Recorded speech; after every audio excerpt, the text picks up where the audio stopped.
Hello everybody, thank you so much for tuning into this video. Today I'll be taking a look at Lunar Drone, which is the game I made during the 48-hour 2018 Global Game Jam.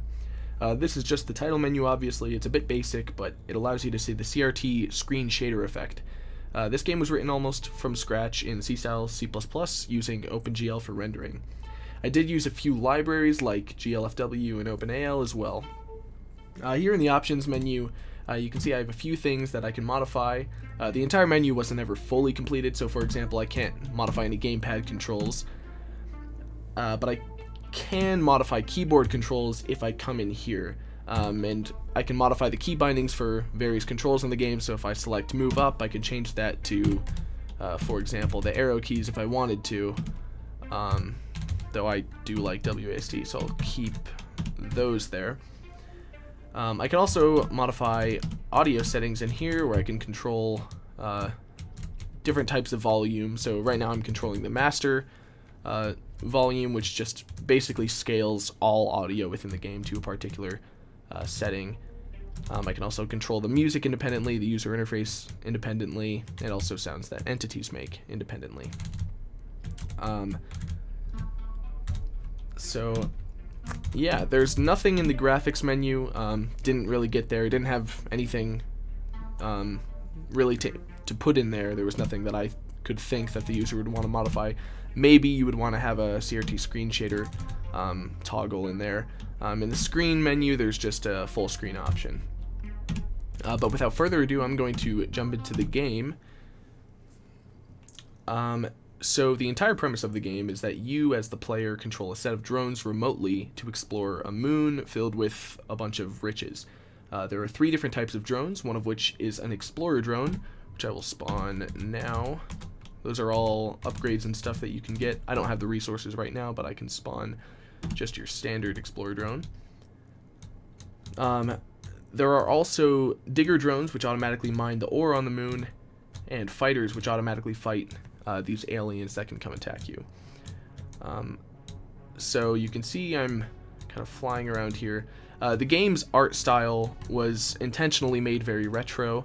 I can't take all the credit for the game because I had a couple friends helping me, one of which designed most of the art. They both worked on the pixel art, and one of them did all of the music as well. So I kind of just programmed the whole thing and helped do some design and stuff like that, but they did all of the visual things you can see besides obviously like the CRT screen shader. So if I explore down here, I can probably find some ore pretty soon. So this looks like it's just rock, so a digger's not going to want to dig any of that. There's some gold right there. Let's see, get to a spot. Here we go.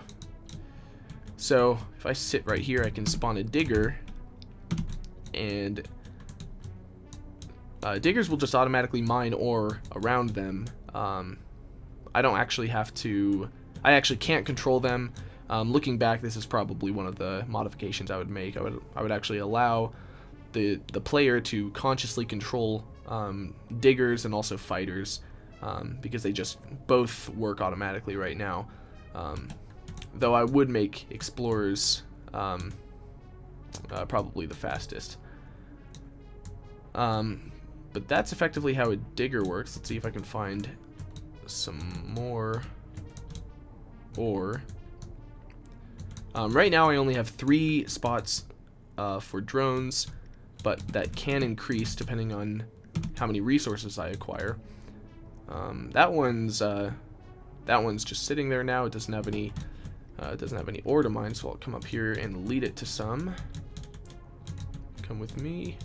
And if I lead him close enough to some ore, I'll actually start mining anything that comes in range. So you can see I just got sort of like a notification that tells me my drone capacity has increased. So I can spawn another drone in here. I'll do it right here, another digger, because there's a lot of ore right here. So there you go. And you can see that the background music actually changes depending on how deep you go into the moon.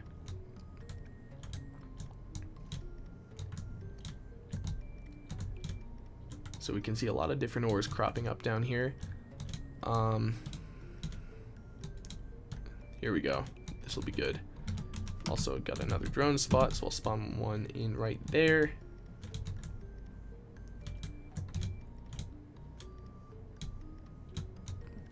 The entire map is procedurally generated using Perlin noise.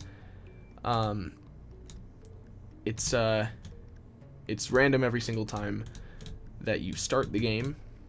Oh, and there's one of the aliens. So they're kind of like brain things. I thought they looked fairly scary. I think my friend did a good job. I will link the GitHubs of my friends in the video description, just so I can actually give them some credit. So there we go. I just spawned a fighter. It's shooting it, although kind of have to... Ooh, there we go. Okay. Let's see if any of these are done doing their jobs. I'll just kill that one. You can actually kill drones just by pressing delete. I'll kill that one off too. That one's still doing something. It's a lot easier, and it's not really too much of resource waste to do that, so it's sometimes convenient too. So I'll spawn one in right here. Do I have any diamonds? I do, so I can actually make a diamond drill at this point. And I might as well give him a little bit better armor. So there we go.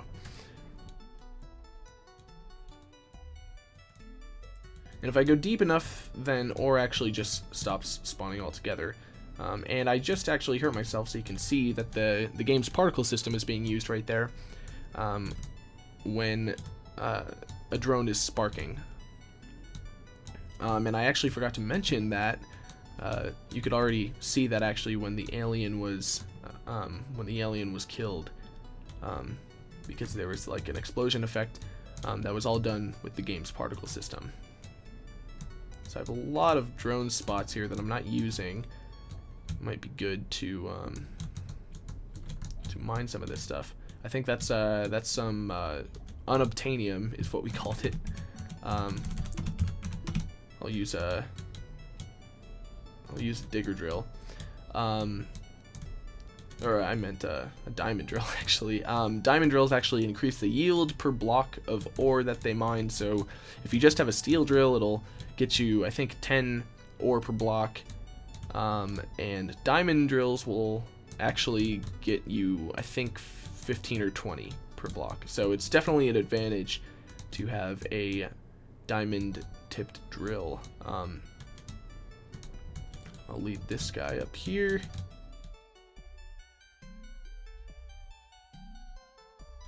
There's no ore anywhere close that I can see. I think a drone has already been here. Here is some up here. So there we go. Lead him to there.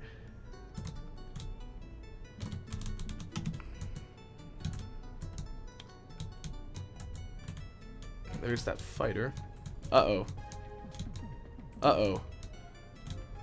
Ooh. There's another. Oh, man. A bunch of my drones are being killed here. Oh, no. I did not mean to switch drones there.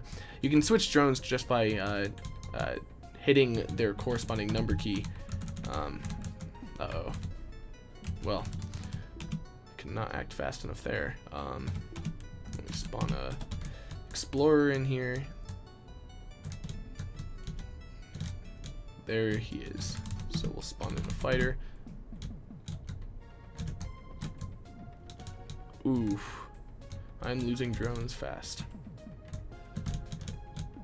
Uh-oh. Trying my best to dodge this guy.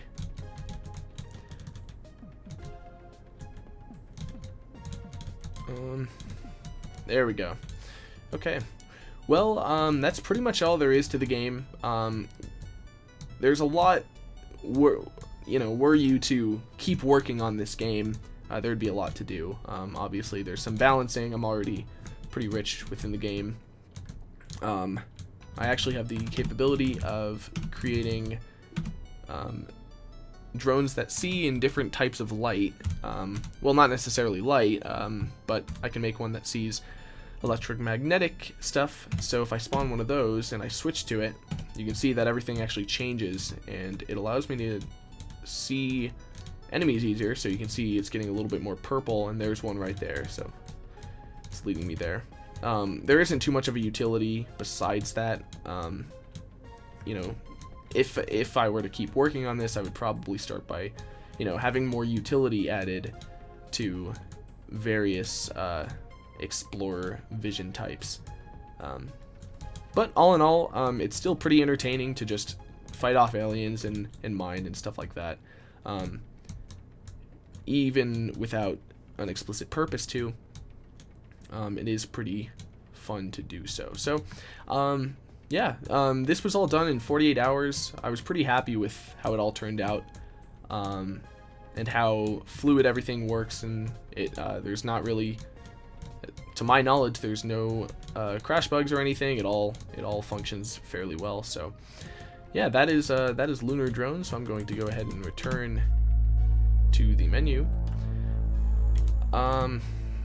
Yeah, so that is the game.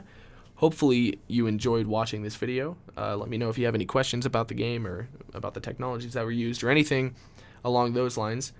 So once again, thank you all so much for watching.